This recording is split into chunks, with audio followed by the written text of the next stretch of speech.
Anda mau memahami dan menjiwai nggak dari pekerjaan itu? Itu salah besar dalam beriklan kalau tulisan banyak sekali. Hal ini yang memang harus diciptakan.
Assalamualaikum warahmatullahi wabarakatuh. Selamat siang, salam sejahtera buat kita. Apa kabar sahabat Koridor.tv dimanapun Anda berada. Sore hari ini kita kembali mengundang tokoh ya. Ini kalau di industri properti udah wajahnya udah sangat dikenal nih. Dan di TV juga saya lihat masih suka muncul ini untuk beberapa iklan produk ya. Pasti udah kenal semua, kita udah pernah ngundang beliau udah 2 kali ke sini. Pak Pi Kokon. Yes. Apa kabar? Ya. Baik Pak Indra. Makin segar Pak Pi ini sekarang. Terima kasih. Ya. Ada resep-resep tertentu? Enggak, yang penting sukacita saja. Bahagia terus. Iya. Iya. Kemarin kita ketemu di podcast yang udah lama tuh. Sudah lama kita sekali. Bahas waktu itu tentang bagaimana mengatasi penolakan dari yang nggak mau dijual rumahnya gitu ya. Betul. Nah, belakang saya lihat Pak Pi banyak kecimpung juga di kegiatan-kegiatan properti yang lain ya. Iya, benar Pak Indra. Pak Pi, ini yang menarik sekarang ya, tapi sebelumnya tadi Pak Pi cerita juga dikit apa yang udah Pak Pi lakukan ya. Sekarang kan banyak produk ya, kalau kita bicara properti yang juga sudah mulai masuk dan mungkin menggunakan juga media sosial ya. Iya. Nah, tapi banyak juga datang ke saya keluhan, Pak Indra, ini saya udah ikut media sosial, udah bikin konten. Pertama, kalau dia jualan properti rumah ya, kok nggak masuk nih yang mau beli gitu kan. Ya. Terus kok nggak ada yang respon medsos saya gitu kan. Menurut Papi gimana nih? Apa yang salah nih? Ya? Oke. Ya, karena memang sekarang iklan itu bukan hanya di properti, tapi hampir semua produk iklannya di media sosial. Ya. Tetapi apa yang terjadi? Selalu yang kita lihat iklan itu akan sama saja. Kita hari ini lagi bicara iklan properti. Anda lihat setiap kali kalau melihat iklan properti ada tampil daripada si marketing itu sendiri apa? Dia tampil di depan, pada saat di depan dia langsung tunjuk, ayo masuk, ayo ini kamar, ayo ini itu, semua nunjuk. Jadi akhirnya satu hari kita bisa melihat dengan produk properti yang berbeda-beda, tetapi bentuk konten dari iklan itu sendiri semua sama. Semua sama, seragam. Jadi mereka hanya copy paste. Oh kayak begini nunjukin kamar seperti ini, nunjukin carport seperti ini dan lain-lainnya. Iya. Jadi dia buat seperti itu. Coba misalnya ya pada saat masuk ya, Anda tampilkan dulu yaitu misalnya adalah capung atau kupu-kupu yang ada di taman. Berarti apa? Ya, bahwa udaranya, ekosistemnya segala macam itu indah dan itu memang benar-benar bisa dinikmati oleh makhluk hidup. Sehingga serangga pun bisa yang namanya hidup berdampingan dengan yang namanya penghuni rumah. Nah, itu kan jadi satu cerita. Yang dimana hal-hal yang sepele ini menjadi sesuatu gambaran bahwa oh berarti udaranya itu segar ya. Di sana sehat ya, oksigennya bagus ya. Nah, itu kan mewakili daripada melihat hanya capung atau kupu-kupu seperti itu. Nah, lihat ya. Yang satu lagi yang biasanya tidak mau disentuh yaitu adalah apa? Semak belukar atau yang namanya alang-alang yang ada di properti. Padahal itu berarti apa? itu merupakan suatu iklan, ya, yang tidak dirawat saja subur, ya, yang liar saja subur, apalagi yang di taman daripada perumahan Anda. Itu persepsinya ya. Iya, berarti akan lebih baik begitu loh. Nah, jadi konten-konten inilah yang memang harus ditimbulkan terlebih dahulu. Jadi sehingga sebelum melihat daripada ruangan-ruangan yang itu artinya benda mati yang kaku tidak bisa menghidupkan ekspresi pada saat kita berbicara, itu kita sudah masuk dulu dengan suasana-suasana yang ada di luar daripada properti itu sendiri. Mulai dari taman, mulai dari jalan dan lain-lain. Misalnya pada saat di jalan kita cuma trotoarnya saja kita lihat begini tangan kita, trotoarnya ya? Tidak debu. Lihat, berarti kan apa? Polusi udara di situ tidak ada. Nah, kendaraan yang lewat di sana juga tidak banyak sehingga nyaman untuk kita buat beristirahat dan lain-lain. Itu suatu cerita. Nah, inilah konten-konten ini nggak pernah disentuh sama sekali. Itu kreativitas. Betul. Seberapa penting tuh harus ada? Sangat penting, apalagi pada saat itu dengan instrumen lagu-lagu yang benar-benar mengangkat suasana daripada suasana alam dan lain-lain. Ada kicauan burung, ada semilir daripada angin dan lain-lain. Itu akan mengguncangkan daripada orang yang mendengar dan melihat. Pasti kalau itu mempengaruhi. Kita kasih bobot nih ya. Ya. Dari sisi kepentingannya. Iya. 50% kepentingan untuk kreativitas. Salah satu adalah pada saat kita melihat produk itu sendiri, kita sudah masuk dengan rasa nyaman. Akhirnya kalau udah rasa nyaman, ada respect. Sehingga akan meneruskan daripada iklan itu sampai akhir. Karena banyak orang kan yang menghentikan iklan kan cuma sepotong, udah dimatiin, pindah lagi. Iya. Nah, ini enggak. Ini enggak. Karena dia udah masuk ke dalam daripada jiwa dia sendiri gitu loh. Nah, itu gimana? Menggali ide-ide kreativitas untuk bisa di medsosnya menarik nih. Gimana caranya? Yang caranya itu adalah pada saat Anda bekerja dalam bidang apapun juga, Anda mau memahami dan menjiwai nggak dari pekerjaan itu? Ya, kalau Anda tidak mau menjiwai, ya lupakan, karena itu akan menjadi benda mati yang tidak masuk ke dalam jiwa Anda. Tapi pada saat menjiwai, semua akan mengalir dengan sendirinya menimbulkan kreativitas yang tadinya tidak digali dari diri kita, akhirnya akan timbul dengan sendirinya. Seperti itu. Tapi juga memberikan itu pelajaran-pelajaran terkait seperti ini. Kreativitas ini. Saya ajarkan gitu loh. Saya ajarkan bagaimana misalnya lihat daripada air keruh misalnya dan air mineral, ya. Anda pilih yang mana? Pasti Anda pilih yang kiri. Dan ini harus ada uang untuk membelinya.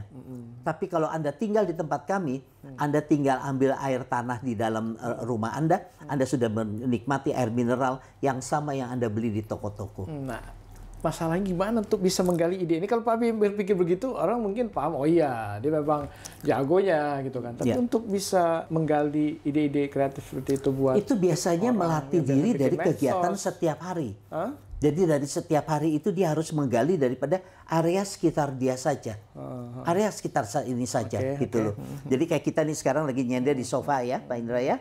Nah, mengapa Anda di sofa ini kok bisa lama? Kalau suasana dalam ruangan ini tidak baik, berarti Anda tidak akan lama-lama duduk di dalam sofa ini. Berarti ada aura di dalam rumah itu yang Anda ciptakan sehingga membuat jadi teduh, jadi adem, bawaannya jadi nyaman aja kalau duduk di sofa ini.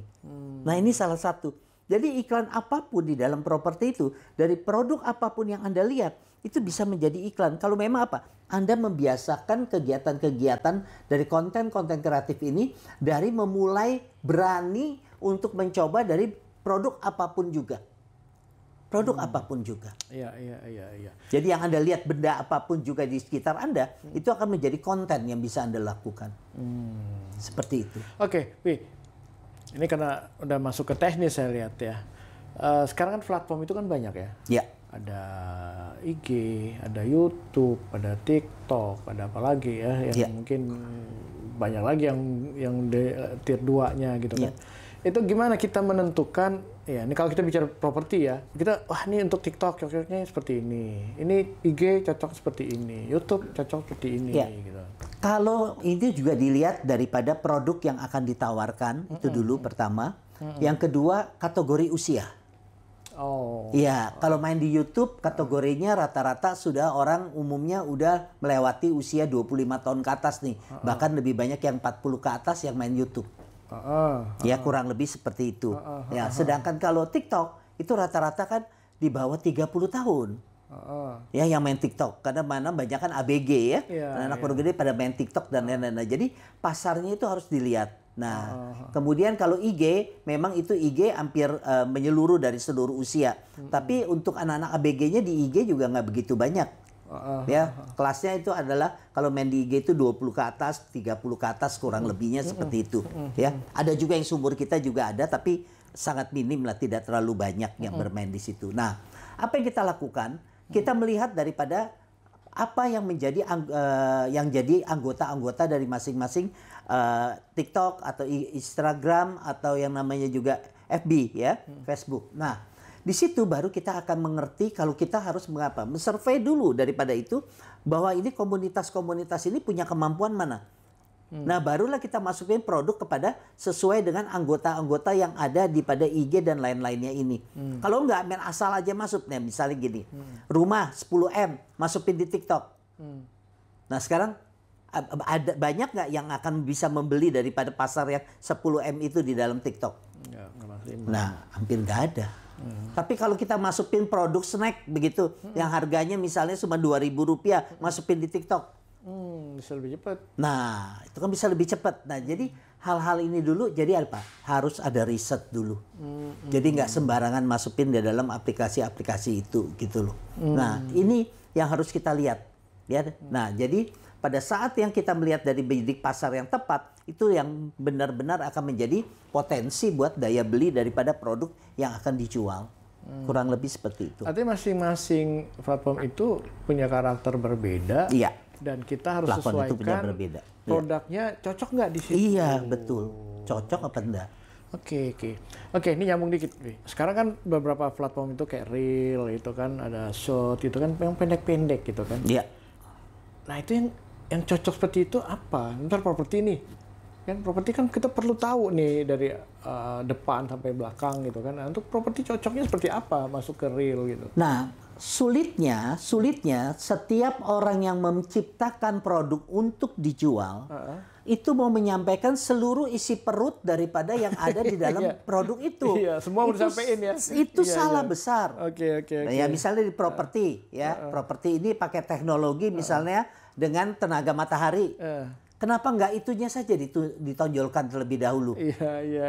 Ya, bahwa di properti kita pakai ini loh, gitu loh. Tapi jangan itu ada ntar kolam renangnya ditampilin, spot clubnya ditampilin, ininya ditampilin, seluruhnya ditampilkan. Apakah orang itu mau menonton sampai habis? Itu dulu.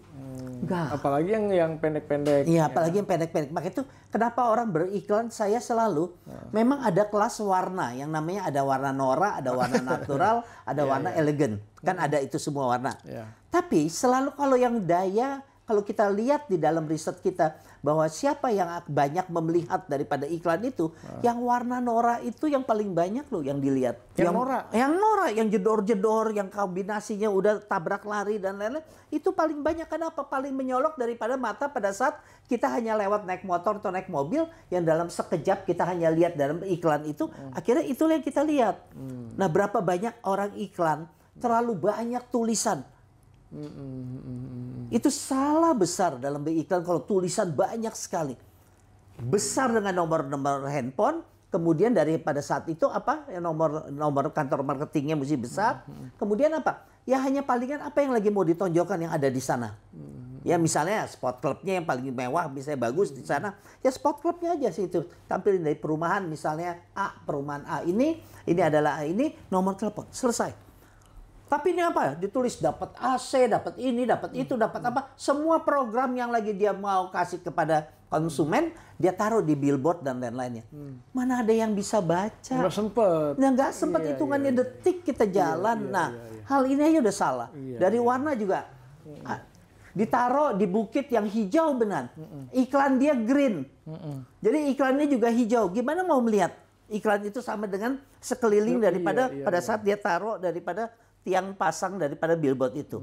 Kan nggak kelihatan karena hijau sama hijau gitu loh. Nah ini yang banyak sekali sering bertentangan dengan saya kalau pada saat kita masukin input bahwa itu kenapa harus warna ini itu, mereka suka nggak terima. Jadi apa?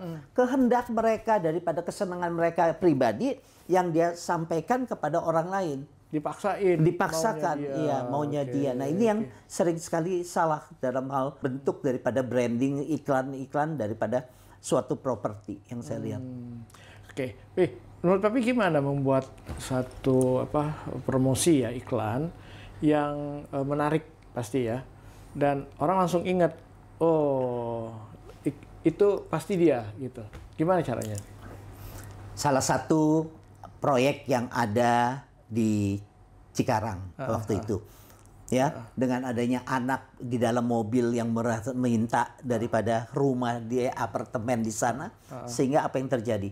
Itu akhirnya menjadi branding, semua orang meniru daripada iklan itu yang sampai ada di bioskop dan lain-lain. Ya, produk itu adanya di Cikarang waktu itu. Ya, nah itu hal ini properti. Itu jadi aku kalau besar mau punya rumah adalah di situ. Nah, dia mengungkapkan nama itu sehingga si nenek, si kakek, si bapak dan si ibu mempersiapkan anak ini supaya nanti lu besar juga lu tinggal di sana sama-sama. Lu bisa punya apartemen di sana seperti itu. Nah, itu sudah di branding dari awal sehingga ada yang namanya branding. Nah, salah satunya aja gini. Kalau kita dengar yang namanya jual es yang selalu pakai motor atau pakai sepeda lewat rumah kita. Neno, langsung kita tahu bahwa itu apa? Suara tukang es krim. Ya. Nah, hal ini yang memang harus diciptakan. Nah, tapi kebanyakan ada yang terlalu banyak misi. Sehingga jingle lagu dan lain-lain itu menyampaikan isi perut dari produk itu sendiri. Terlalu banyak jadi panjang. Akhirnya menjadi suatu lagu. Mana ada iklan menjadi satu lagu? Nggak ada. Nggak ada yang mau diangkat. Gitu loh. Nah, kurang lebih seperti itu sih. Iya. Jadi kalau biar dia lebih menarik itu harus ada sesuatu nih yang bisa diingat. Iya. Ya misalnya begini. Anda belum menjadi saudagar kalau belum masuk ke perumahan kami. Kalau belum tinggal di perumahan kami. Nah gitu loh. Kolomerat aja tinggal di sini, apalagi calon kolomerat. Nah itu kan bisa juga iklan begitu. Berarti apa? Orang yang akan masuk ke dalam tempat hunian kami menjadi kolomerat nantinya. Karena kolomerat udah tinggal di situ, apalagi calon kolomerat. Nah ini slogan-slogan ini yang spontanitas ini akan membuat sesuatu hal yang memang ada suatu makna. Ada suatu makna. Nah ini juga. Dan nama juga itu juga mempengaruhi daripada produk itu sendiri. Ya, tidak terlalu panjang. Jadi kalau bisa nama daripada properti itu paling banyak 2 suku kata saja. Nama brandnya aja tuh namanya produk. Jangan misalnya ada 3 atau 4. Orang susah menyebutnya. Kokon residen gitu. Iya misalnya. Nah udah orang udah pasti ingat kokon residen atau apa. Udah 2 aja. Jangan sampai 3 gitu loh. Iya. Kurang lebih. Oke, Pi, buat gali-gali ide-ide kreativitas itu kan kadang-kadang mungkin lagi banyak masalah kali ini buat orang-orang kreator gitu ya. Itu mentok tuh. Ya. Gimana gali-gali ide-ide untuk bisa terus bagus gitu kan? Nah kebetulan Pak Indra sendiri kan menerima daripada yang setiap hari saya buat tuh. Ada renungan, ada doa, ada motivasi. Betul. Dan saya mulainya itu 17 Agustus 2010. Berarti udah 15 tahun. 15 tahun saya buat setiap hari, ya. Nah, apa yang terjadi dengan membuat itu? Akhirnya itu menjadi di luar kepala, kalau orang nunjuk apapun, saya bisa langsung buat. Nah, sekarang contohin aja teman sekalian. Nah, apa yang sekarang ada di benak dari Pak Indra yang mau saya buat menjadi motivasi atau jadi renungan? Dari ruangan kantor ini. Ruang kantor ini. Setiap kali pada saat kehidupan kita selalu ada di dalam suatu ruangan. Tapi ruangan itu bisa membetahkan kita atau membuat kita gelisah sehingga kita akan pergi dan keluar dari ruangan itu. Tetapi bila mana memang Anda sering tanpa Anda sadari bahwa ruangan itu Anda tata dengan rapi, dengan bersih, apalagi Anda pakai ruangan itu dengan ruangan yang namanya Anda suka sholat dan lain-lain di dalam ruangan itu, maka ruangan itu akan menjadi teduh, membuat nyaman, sehingga Anda bisa berfungsi sebagai ruangan. Lihat, kan akhirnya bisa diciptakan menjadi sesuatu dialog hanya dari ruangan ini saja. Nah akhirnya makna daripada fungsi dan faedah setiap benda. Jadi setiap benda itu ada makna dan faedahnya yang bisa kita olah menjadi suatu penyampaian daripada produk kita sendiri. Itu loh. Oke, ini menarik nih, Pi. Ini kaitan mungkin ke kreativitas tadi ya. Dan tujuannya kan membuat orang menarik gitu kan, terus akan diviralkan gitu kan. Tapi kan kadang-kadang nggak semua bisa viral, Pi. Ya, ini bagian kecil lah. Gimana membuat sebuah konten ya itu bisa jadi menarik dan bisa viral? Oke. Anda lihat ya banyak sekali orang yang hanya ngomong apa ubur-ubur atau terjadi apa begitu ya. Nah, akhirnya pakai pakai apa itu kan yang namanya suatu spontanitas ya. Nah, kayak waktu itu saya juga membuat suatu ide yaitu dak dik duk der. Akhirnya diambil oleh Matahari iklan itu ya menjadi iklan yang si John Banting. Oh iya. Itu saya bertemu dengan yang namanya tim kreativitas daripada suatu advertising yang dimana saya menyampaikan kepada developer mengenai judul dak dik duk der. Nah akhirnya dia yang pakai menjadi John Banting itu. Itu idenya Pak itu? Iya, itu dak dik duk dernya kalimat itu keluar dari saya sendiri. Begitu pula. Nah banyak juga. Berapa nilainya itu? Nggak dibayar waktu itu ya karena waktu itu kan kita masukin proposal, diambil oleh orang advertisingnya untuk iklan itunya jadinya, ya. Nah banyak sekali yang spontan itu memang ada yang namanya sesuatu yang nyeleneh, ya misalnya kayak waktu saya iklan di OBH Kombi, nah itu kan nggak ada di teks, tapi saya teriak apa? OBH Kombi nah. Seperti itu, saya teriak seperti itu. Nah jadi bisa saja ya salah satu misalnya apa, ya. Dari misalnya kalau mau bikin konten ini sebelum keluar, misalnya selalu ada ciri khas bahwa Anda selalu ada injak telur misalnya, injak telur. Tapi pada saat injak telur bukannya pecahnya, tidak, tapi ada bunyinya. Pet-pot misalnya atau apa. Nah itu akhirnya kan menjadi branding, jadi iklan yang memang, oh kalau ada telur itu pasti ada bunyi ini, pasti itu iklannya ini gitu loh. Nah ini yang memang harus diciptakan. Nah, gimana gali seperti itu? Oke. Galinya seperti itu adalah bagaimana Anda sering yang pertama kalau memang Anda bukan kreativitas ya, ya orangnya nggak kreatif ya. Yang paling penting Anda mau nggak membuka di dalam hal yang namanya contoh-contoh berapa banyak daripada iklan-iklan yang ada yang Anda bisa lihat di media sosial itu sendiri. Nah tapi jangan niru. Misalnya nih, ini sekarang bantal ya, sofa bantal. Nah daripada sofa bantal ini, contohnya kita buat dia lagi kita ganti dengan balon yang isinya air.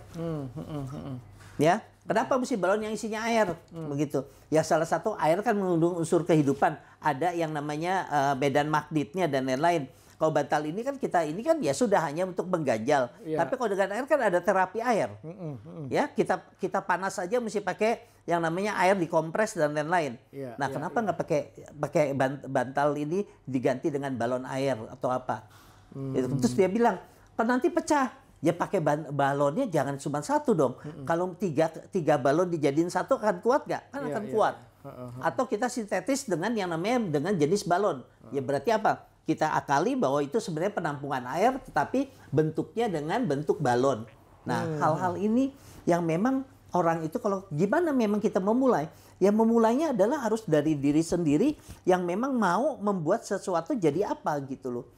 Nah tapi kalau dia hanya diam, dia hanya menunggu daripada orang lainnya kasih tahu, ya sampai kapan dia nggak akan keluar. Karena itu harus dari diri sendiri, harus dari diri sendiri. Nah ini kan pasti ini udah masuk ke tips nih. Iya. Gimana tips untuk konten kreator bisa mampu menciptakan ide-ide kreatif kayak gitu? Yang paling penting satu, ya kebanyakan tim kreator ini, kan kebanyakan orang-orang tim kreator ini kan nyentrik. Ya, nyentrik. Nah, mestinya dengan kenyentrikannya itu berarti ada dunianya dia sendiri yang dimana sering bercanda dan lain-lain, itu akan timbul. Ya, kebanyakan orang-orang yang kreatif itu emang orang-orang yang suka cita. Kalau yang nggak suka cita, yang orang pemikir dan lain, nggak nyampe. Nggak keluar kreativitasnya ya. Karena dia berdasarkan ilmu, bukan berdasarkan apa yang ada yang bisa dijadikan apa ya. Kalau dia kan mesti mendengar hitungan dan lain-lain yang pasti, baru dia bisa melakukan sesuatu. Nah, untuk nyari orang-orang yang seperti itu, yang punya kreativitas gitu, gimana caranya? Banyak ya, banyak sekali. Bahkan kalau saya memilih orang-orang tersebut, belum tentu dengan saya pilih yang orang itu harus lulus daripada yang namanya akademi apa dan lain-lain. Karena ya sekarang saya tanya aja dengan sendiri. Seniman yang ada di Indonesia, berapa banyak yang punya sertifikat? Dengan yang tidak punya sertifikat, banyakan mana? Yang kuliah gitu maksudnya? Ya, yang kuliah. Sama yang tidak kuliah. Banyakan yang enggak. Bahkan yang terkenal itu tidak punya yang namanya bangku kuliah, nggak pernah makan dia. Ya, malah belum tentu dia sampai SMP, SD aja juga nggak lulus. Iya. Nah, tapi bagaimana kreativitas dia bisa timbul dan lain-lainnya. Nah, ini yang memang mesti. Apa beda kreativitas sama seniman? Beda. Kalau kreativitas itu belum tentu dia seniman. Dia hanya bisa menciptakan sesuatu, tetapi belum tentu barang-barangnya itu menjadi sesuatu yang buat orang lain itu bahwa itu barang seni. Ya salah satu bentuk iklan. Iklan kan sebenarnya kan ada seni kreativitasnya dan lain-lainnya. Ya. Tapi apakah orang kalau iklan itu dibilang seni? Kan enggak. Dibilang ya tetap iklan. Gitu, agak beda. Iya. Oke, agak sedikit ini dalam nih. Ada nggak contoh konten yang menarik nih buat properti misalnya atau buat restoran gitu, ada nggak contohnya mungkin Pak?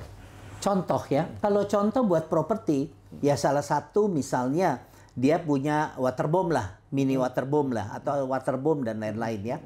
Ya kenapa pada saat itu tidak digambarkan bahwa pada saat itu anak-anak bermain di waterbomb, dia bisa awasi misalnya dengan teropong bintang. Kan teropong bintang sekarang ada dijual tuh untuk umum. Ya mana jadi kekeran tuh apa. Kalau rumahnya dekat sport club kan dia bisa dengan teropong bintang mengawasi anaknya atau yang lain-lain. Nah itu salah satu juga menjadi, kalau teropong bintang itu ada waterbomb di perumahan ini. Ini salah satu juga. Ada. Nah saya melihat gerbang dari properti. Rata-rata dibikin megah ya. Wow, kayak benteng, kayak itu pilar besar sekali. Ya. Tapi kalau ada tulisannya, Anda melewati gerbang ini, berarti hidup Anda akan harmonis. Ya. Akhirnya orang yang lagi bermasalah, akhirnya dia naik motor atau apa, yang penting gue lewat gerbang itu biar hidup gue harmonis. Itu terpengaruh nggak? Oh, itu dia mau saya tanyain. Ada ininya, efeknya? Efeknya ada. Nah sama aja kita itu kenapa apa, bisa? sugesti? Iya sugesti. Sugesti ada. Ya kenapa orang bisa memprovokator orang dengan tulisan? Nah itu kan apa? Sugesti. Iya. Sugesti. Iya. Ya dulu belum ada media sosial kan tulisan yang menjadi memprovokator. Betul. Nah gitu loh. Nah hal-hal ini yang mesti diinikan. Ayunan misalnya, ayunan begitu ya. Ya. Kalau Anda duduk di ayunan ini, maka Anda akan menjadi pasangan yang ideal. Yang orang lagi pacaran pada duduk menjadi pasangan ideal. Dan akhirnya dia beli mungkin. Dia beli, iya daerah situ. Kalau yang produk ini, makanan, resto, gimana? Makanan, oke. Misalnya ini santapan, misalnya udang ya. Udang, misalnya ada udang. Ya. Udang tetangga kelihatannya lebih menggiurkan. Tetapi udang kami bebas kolesterol. Pilih yang menggiurkan apa yang bebas kolesterol? Itu membohongi publik nggak itu? Ada dong, kan ada yang namanya di dalam hal itu, dalam bumbunya itu kita membuat sesuatu yang namanya bumbu yang memang buat menetralkan daripada kolesterol itu. Misalnya ya, banyakkan yang namanya sayur, pakai daun seledri. Seledri itu kan menurunkan kolesterol. Nah, jadi seledri sekarang kan ada yang panjang-panjang tuh yang gede, yang bisa langsung digerogot aja dan lain-lain. Nah, kan bisa. Oke. Artinya memang betul menurunkan kolesterol. Betul. Nah, jadi memang inilah. Jadi memang kita harus nyambung, mau makanan, mau apa juga, hotel, mau apa dan lain-lain. Banyak hotel yang menjanjikan adalah program cuman apa? Ya dari turunkan harga. Kalau nggak F&B-nya seperti itu. Iya. Ya. Padahal pada saat itu saya pernah masuk ya di suatu hotel. Ada kue yang namanya kue tradisional. Tapi kue tradisional ini dia hanya tumpuk taruh aja di satu meja. Dia bilang ini adalah kue tradisional, dia taruh. Tapi itu lagi event F&B dia di itu. Jadi dalam 1 bulan dia ada kue tradisional. Tapi dia nggak tulis loh. Misalnya gemblong. Gemblong ini tuh terbuat dari beras apa, cara buatnya gimana, atau memperagakan ada satu orang yang dimana ada tamu datang, bahwa tamu itu, ayo bikin gemblong. Semua perlengkapannya udah ada. Dia yang racik, dia yang gulung, nanti tinggal kita yang goreng. Dia merasakan dia ikut di sana. Harus ada yang seperti itu supaya apa? Berbeda dengan hotel yang lain. F&B-nya berbeda, padahal sama. Ya misalnya lupis atau apa buatnya gimana, ongol-ongol kayak apa dan lain-lain, itu kan mudah sekali. Iya. Ya barangnya tinggal disiapkan, tinggal mereka yang ini. Jadi dia mau besar mau kecil daripada kue yang akan dia buat tergantung tangan dia. Oke. Tapi nah, itu kalau bicara kue jadi lapar jadi. Sekarang kalau rumah sakit, nah itu kan beda tuh produknya kan gimana? Nah, banyak kan rumah sakit, saya melihat servisnya sih rata-rata sudah cukup baik. Sudah cukup baik ya. Tetapi after service daripada yang namanya rumah sakit itu hampir tidak ada nih. Yang sebut tidak ada, kita hanya kalau pada saat sakit kita bisa dilayani dengan baik, tapi setelah kita sembuh, hilanglah kita semua yang namanya dunia rumah sakit itu. Iya, malah nggak mau balik lagi. Iya, kita nggak mau balik lagi. Tetapi kesan kita pada saat kita dirawat oleh juru rawat, oleh dokter dan lain-lain, itu ikut hilang atau nggak? Hilang. Ya karena kita udah sehat, kita udah nggak ingat mereka. Tapi bagaimana after service dari rumah sakit itu kalau dia memaintain kita? Sehingga apa? Kita kalau ada satu rumah yang bukan kita sakit, orang lain yang sakit yang ada di dalam satu rumah atau teman atau saudara kita ingat langsung rumah sakit itu lagi nggak? Ingat kenapa? Servisnya dan perkenalan kita dengan juru rawat atau dokter itu cukup baik. Itu yang berarti referral daripada yang tanpa disadari oleh rumah sakit yang tidak pernah disentuh. Yang ada dia cuma bikin program bahwa periksa jantung misalnya yang biasanya 2 juta, akhirnya hari ini program cuma 1 juta, lagi murah. Tapi kita habis kesan itu kita, waduh, ya istilahnya amit-amit gue nggak mau masuk rumah sakit lagi, nggak mau balik lagi. Tetapi apalagi kalau mahal. Iya, apalagi kalau mahal bener ya. Nah ini, tapi kalau kita bisa mereferensi kepada orang lain, tuh rumah sakit akhirnya jadi hidup nggak? Nah ini kurang lebihnya itu juga harus disentuh di dalam rumah sakit. Itu dulu. Iya, itu konten-konten yang harus. Iya, jangan paling gampang adalah apa? Mengucapkan ulang tahun lah yang dari yang sakit kan kita pada saat sakit kan KTP segala ditaruh.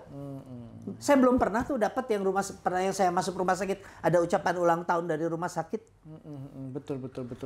Karena dipikir dia membantu. Iya. Harusnya iya. Dia harus jual produk sekarang. Iya, ya. Sekarang itu apalagi rumah sakit sekarang banyak kan di mana-mana, sangat banyak sekali. Oke. Nah, kurang lebih sih itu. Banyak. Tapi balik lagi ke properti sedikit ya. Ini karena tadi nyinggung medsos. Sekarang kan ada hoax juga gitu kan. Ada juga iklan yang berlebihan ya. Cuman 10 menit gitu. Padahal pas kita coba 1 jam gitu kan. Itu kan ada kayak overclaim, ada false claim, malah ada bohong gitu kan. Misalnya saya bilangnya nggak banjir, ya apalagi sekarang nih kan. Iya, benar. Banjir gitu. Iya. Gimana Papi ngelihat untuk kita tidak terjebak di iklan-iklan yang overclaim ya, atau mungkin yang tanda kutip mungkin udah membohongi gitu. Gimana? Saya sering lihat iklan yang namanya iklan-iklan dari Bangkok tuh, Muang Thai. Ya. Thailand itu kalau bikin iklan, aduh bagus-bagus banget. Sangat bagus, sangat kreatif sehingga tadinya kita pikir ini adalah film, cuplikan film atau apa, nggak tahu-tahunya itu iklan dan bisa membawa kita kepada emosional, bisa kita berteriak, bisa kita itu. Nah, coba bagi yang melihat daripada konten kita hari ini, cobalah lihat iklan-iklan yang dibuat oleh orang-orang daripada Thailand. Apa kelebihannya? Salah satu misalnya adalah anak berbakti kepada semua orang dan alam raya. Jadi dia kalau pergi kerja dia langsung selalu menggeser daripada pot yang ada di jalanan, ya, untuk kepada saluran air yang ada di gedung yang ada tanaman itu. Sehingga jadi apa? Tanaman itu nggak tahu-taunya setiap hari dapat kucuran daripada keran yang bocor menjadi siraman dari air itu. Kalau nggak di pinggir jalan nggak ada yang siram. Nah itu satu.